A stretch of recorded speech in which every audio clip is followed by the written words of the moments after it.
settling as Bunbury behind him. That puts us at 82, 49, and 8 on the season, hitting at a 62.5% clip. Back-to-back golden boots. That's 3 in a row for me. Free too, man. Like, not a dime. That's called being for the people. It's over! The Columbus Crew, 2023 MLS Cup champions! Alrighty, folks, here we are. We are back on Sports Profit TV. This is the MLS Live podcast. As always, I'm your host, Cooper, and with me is my man, Garrett at JsomeFooty. We were just talking before the show here, before we went live. We'll talk about it real quick. Leagues Cup, as far as the show went, wasn't a huge success this year like it was last year.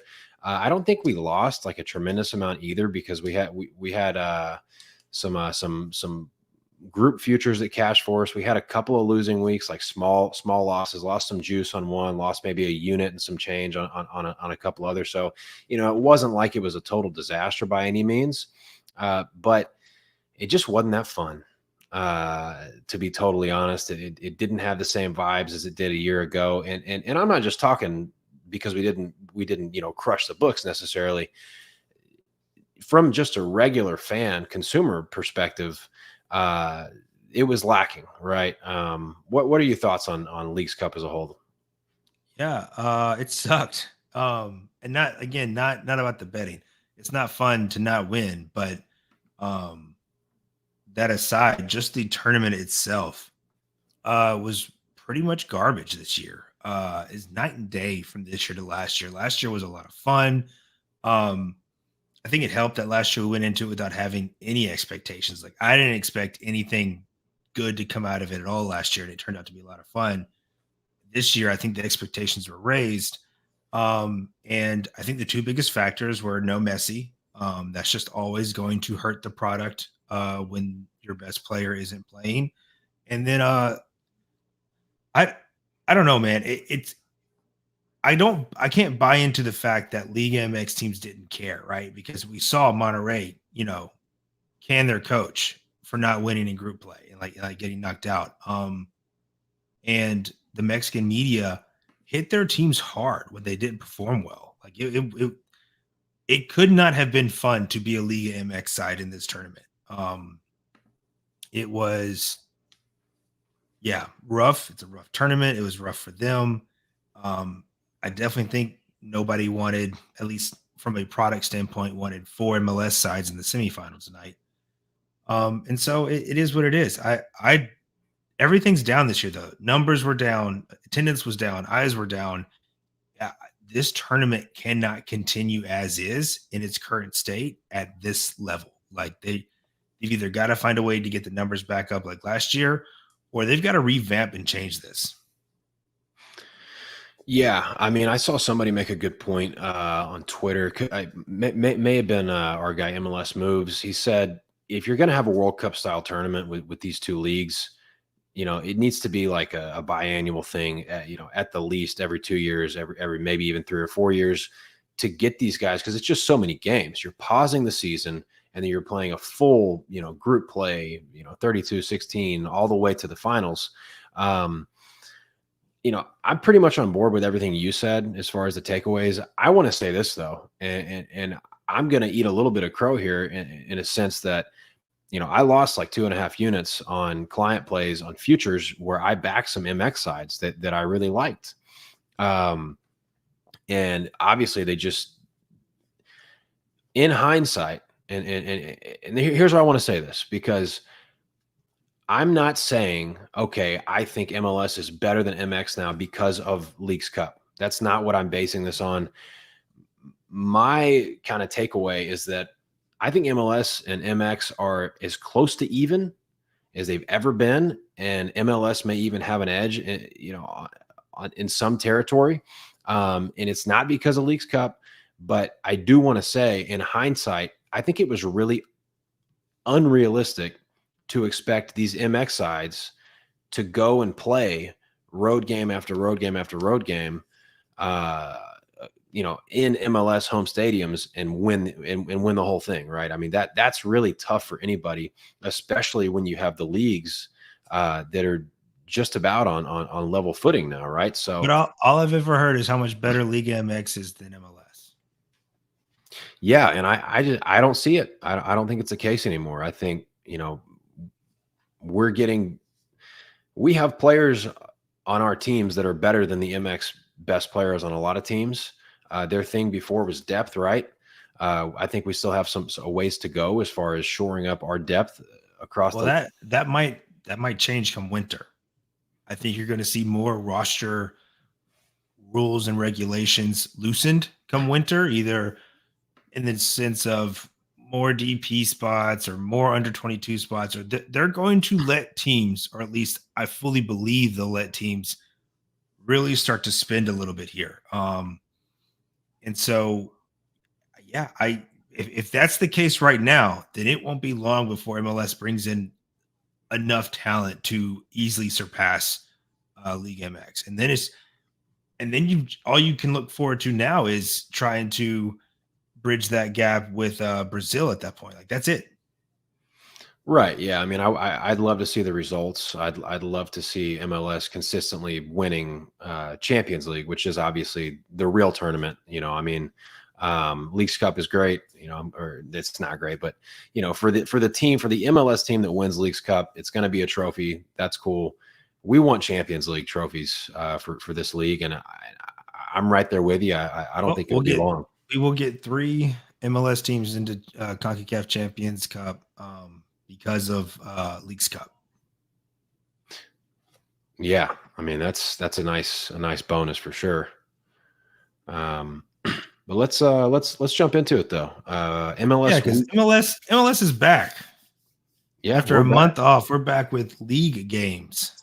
Match week 28 is that's what I've got us at. Somebody would probably tell me it's match week 29, but we didn't count that first game. The league will tell you that. Right, yeah. But we're our own league here. So but this is yours, Garrett, if you want to kick us off. So yep, I've got DC United hosting FC Dallas. Yeah, this is just an over 3 for me. I'm not going to get too much into numbers tonight. I'm going to keep the looks pretty clean and simple. And it's just, we got DC United. They brought in the defensive midfielder from the Israeli league.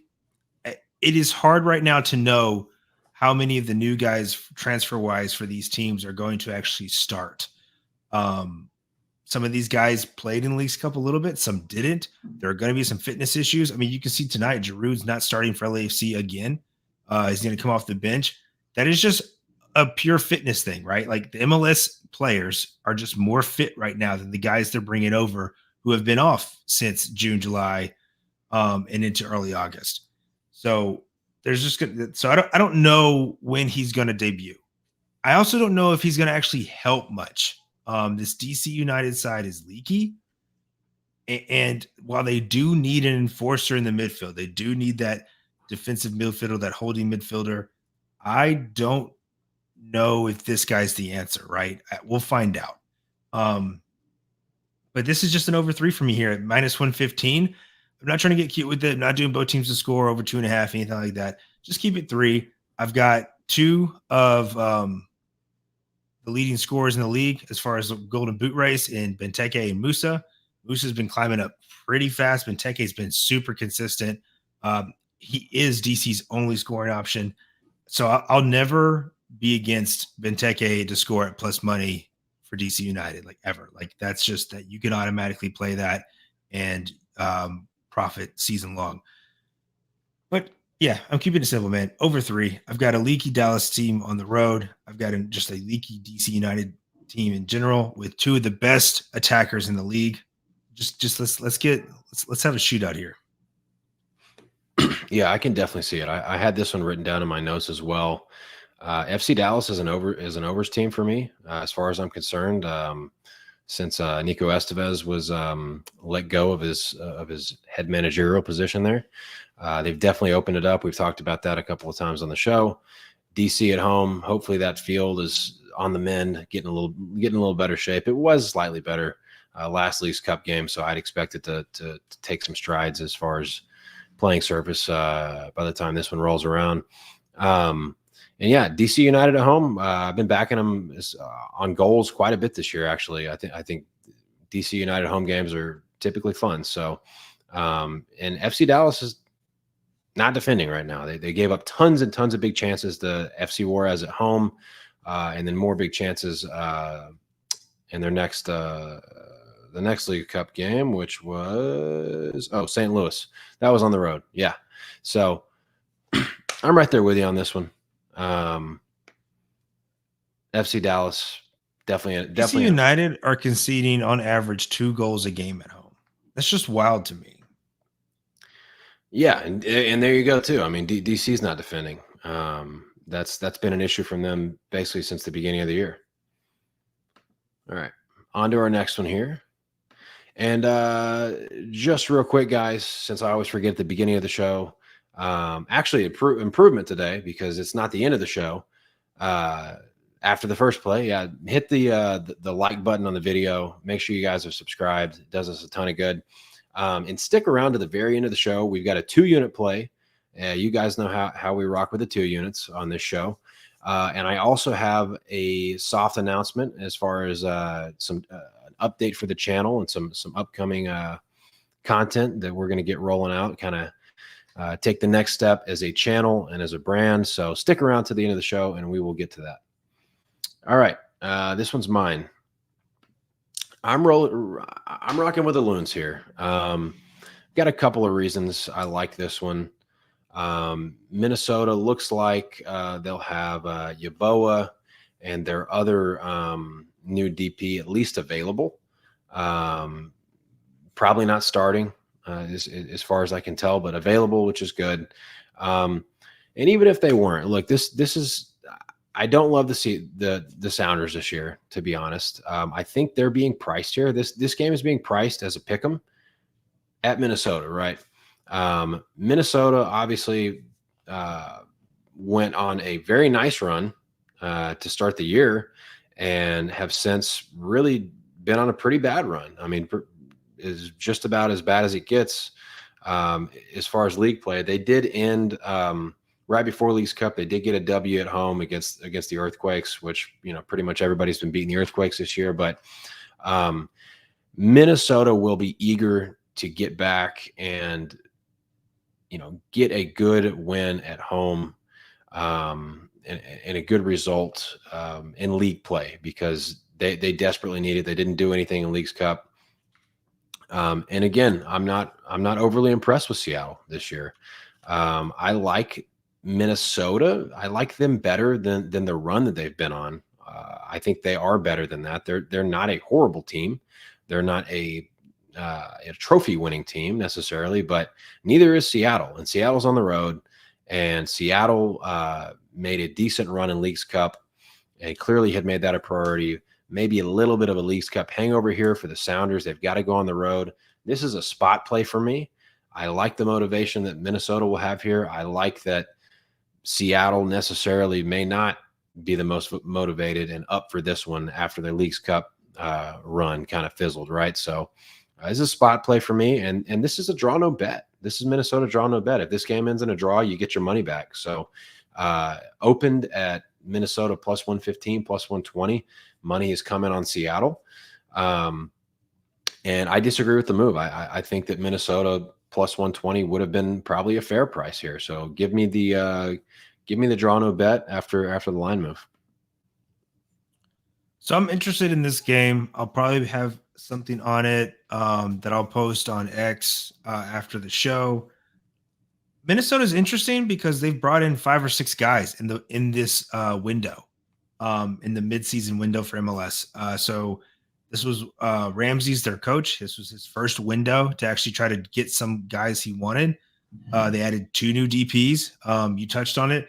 Yeboah, the striker coming over from Italy, I think is a really strong move. I don't think he's going to be the best striker in MLS. I don't think he's going to be maybe even one of the top 5 strikers in MLS, but I think he is a worthy DP addition. And so I think he could make some noise. I like that move a lot. They also brought in a 10, an attacking midfielder. We'll see what he looks like. They paid, I think, somewhere around 2.2 million euros for him. So we'll see what he can do. His numbers on paper don't blow me away. They say he's all right, he's decent, but they don't blow me away, right? So I'll hold off on the DP tag and how I feel about that. But clearly they weren't going to get him here otherwise without being a DP. So we'll see. I do think this Minnesota team is going to be able to start creating more. You're looking at least one new wingback starting, a new attacking midfielder, a new striker. I think they might play a back three. We'll see. Ramsey's tweaked his team quite a bit this season as he just didn't have the guys he wanted. So we'll see what they do. I don't know how I feel here, though. Like, I can make the argument for Seattle to have a Leagues Cup hangover. We saw it last season, right, with a couple of teams who made a fairly deep run. But the interesting part to me here is Seattle's played 4 games since Minnesota last played. That's a lot. Right. And it could be good or bad, right? Like, I think Seattle's going to be tired, even though they're going to have a week off from the last game to this one. How quickly does Minnesota get these guys acclimated to the team, though, right? Like, and does that long layoff hurt them? There's just a lot here. I do kind of like goals in some fashion here, but I'm not against taking Minnesota here at home, especially with the protection of draw no bet. Seattle hasn't been great on the road, only winning 4, I think, out of 12, got like a -3 goal differential on the road. So I think Minnesota United draw no bet here is as good a bet as any for this game. Yeah, I think that's fair. I do anticipate Minnesota, being motivated and being ready for this one. Anytime you lose 2 straight in the group play and get knocked out, and you got weeks to sit on that and think about it. I mean, I think there's no other way really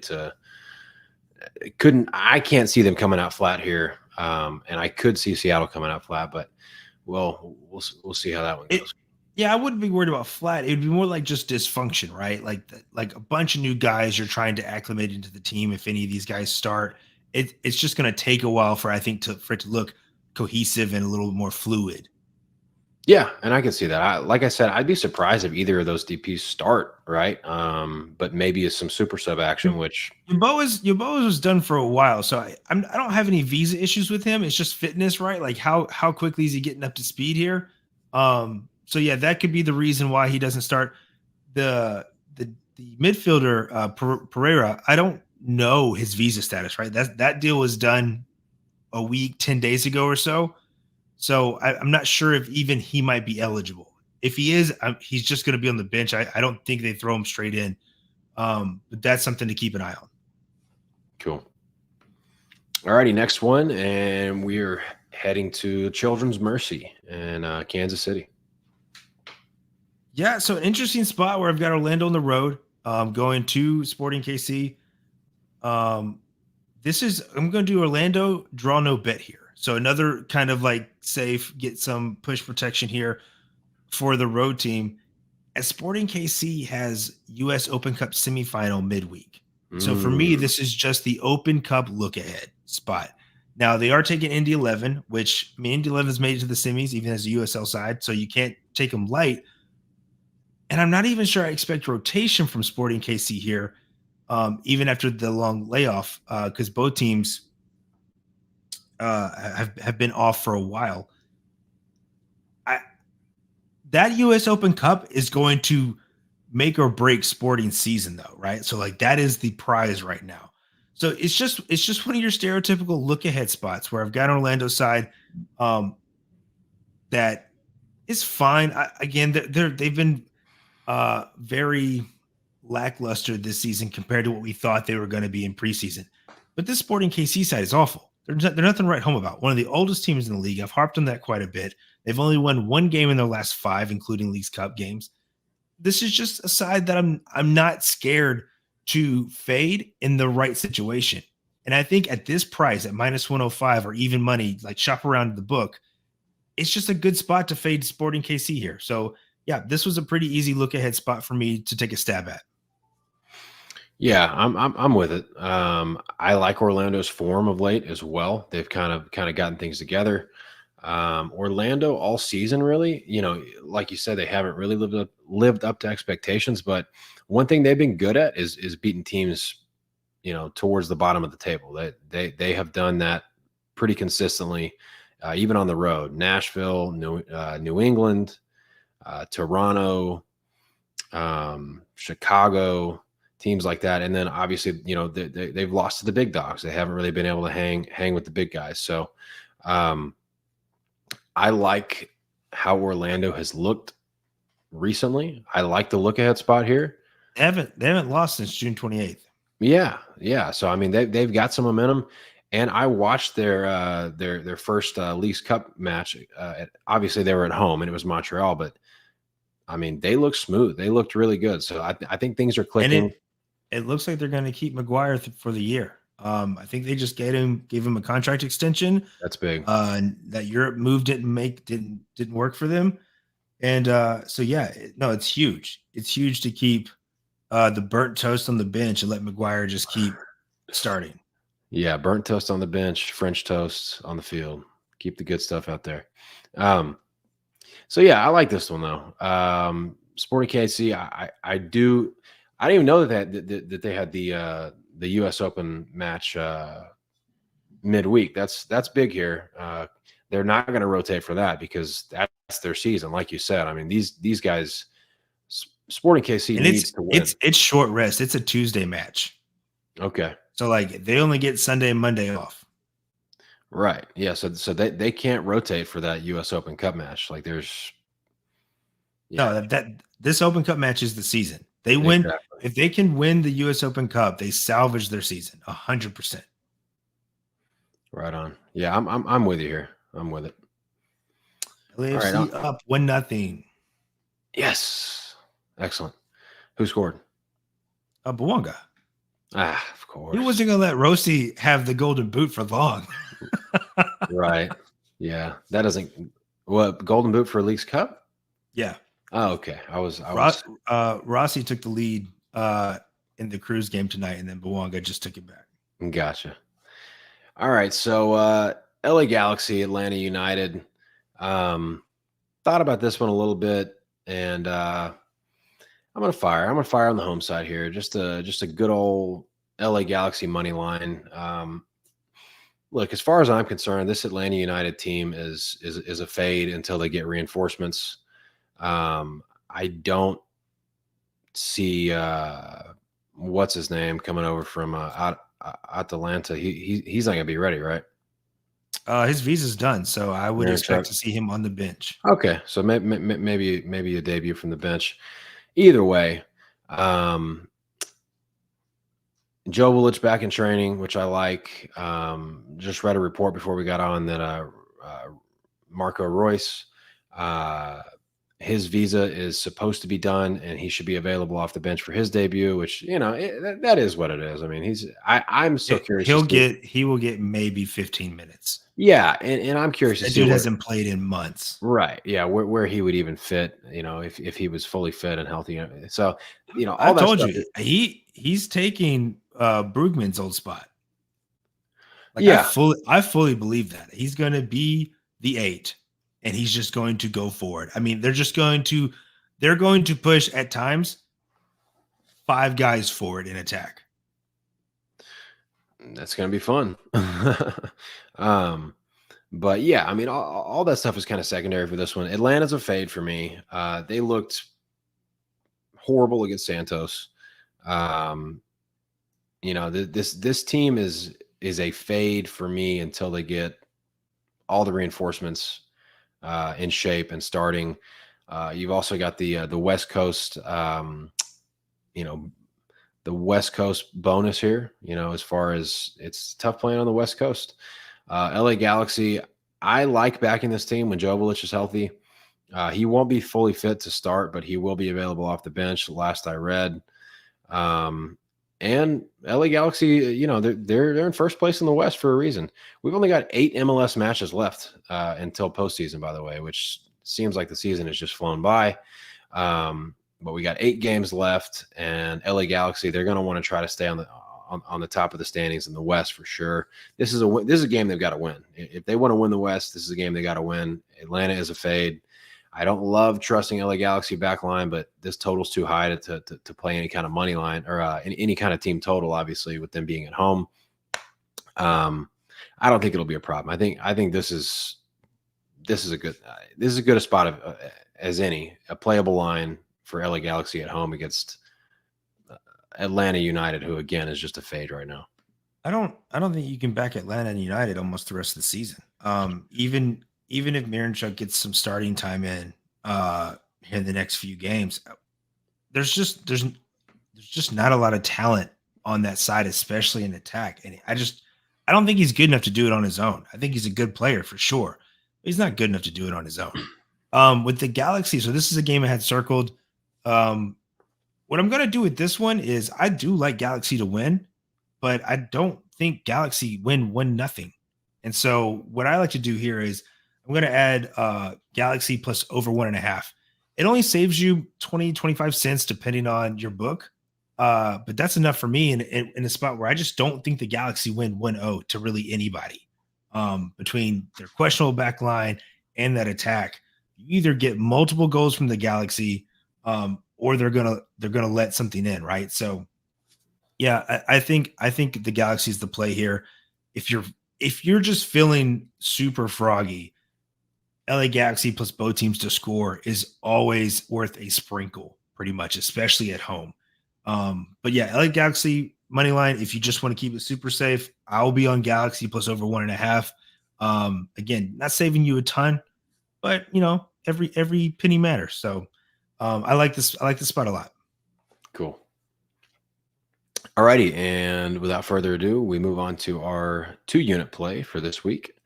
Coming back hot in week 28 with a 2-unit wager. So yeah, it's Miami. Is anyone surprised? Like here we are with a Miami game and it's 2 units. But yeah, here we are. We're going to do both teams to score plus over 2.5. I think at minus 130. Yes. And again, I can't stress enough to shop around. Every play I got was from a different domestic book. So the prices just vary. You got to shop around. But yeah, I don't know how I'm not attacking both teams to score plus over 2.5 here. Cincinnati's back line looks like an issue.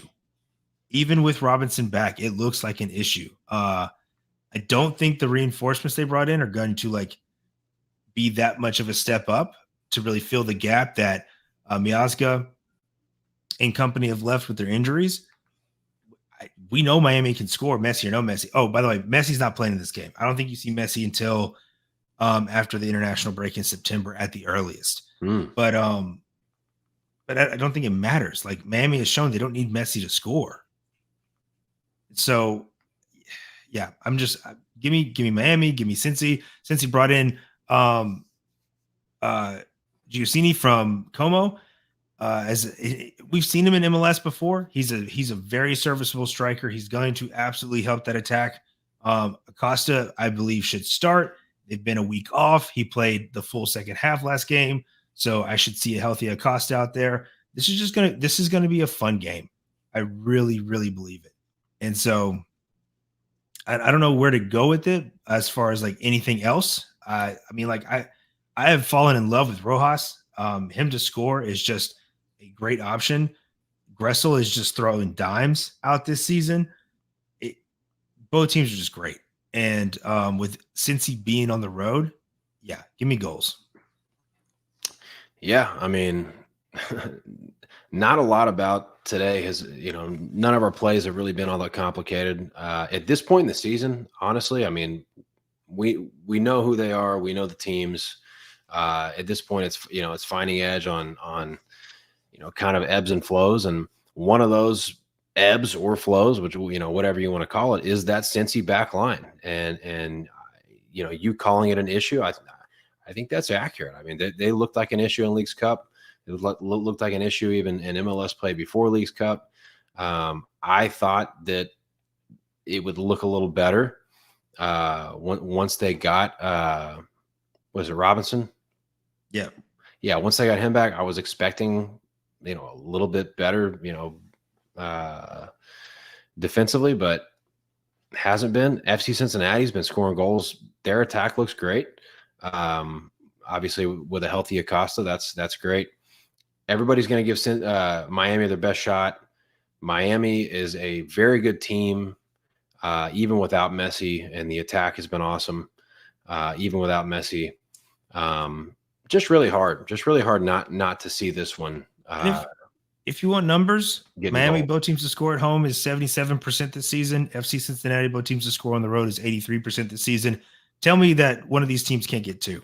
Both of these teams can get two. Like that's how the attacks are, and that's how those back lines are. So yeah, my favorite spot of the weekend, bar none. I like it.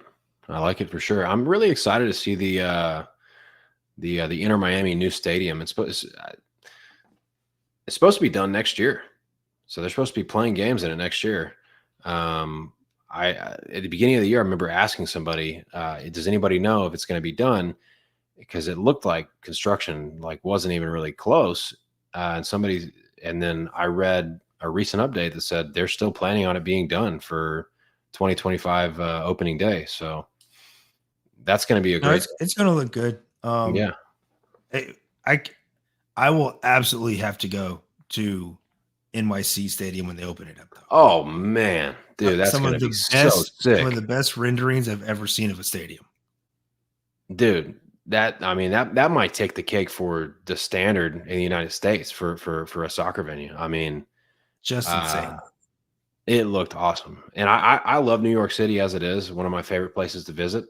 So that's going to be like New York. Like it's not going to be across the water in New Jersey or anything. It's going to be New York. So that's going to be just an awesome place to catch a game. Cool. Well, let's see here. Oh yeah. Announcement. Kirk talking about the cube. Is he talking about the NYC rendering? Yeah, that's what they're calling it. What does that mean? So the way they've got it built up is you walk in and you're surrounded by this giant screen. I saw that. And so it's going to have it's so that part is the cube. Yeah, that's what they're referring to. Is like because you walk in and you feel like you're in the middle of a cube and there's just got screens everywhere. Yeah, that looks sick, honestly. So yeah, here we go. Let me take this out. All right. So yeah, channel announcement. We're going to be adding some content. Been working on this for a couple of months now, leading up to football season. Don't have definite times and days and stuff, but we're going to have college football show. That was for sure going to be on Mondays because college football lines are usually dropping Sunday afternoon, Sunday evening. That's going to be something along the lines of like an early edge type show to get you guys college football lines basically as soon as they drop, or 12 hours after, whatever.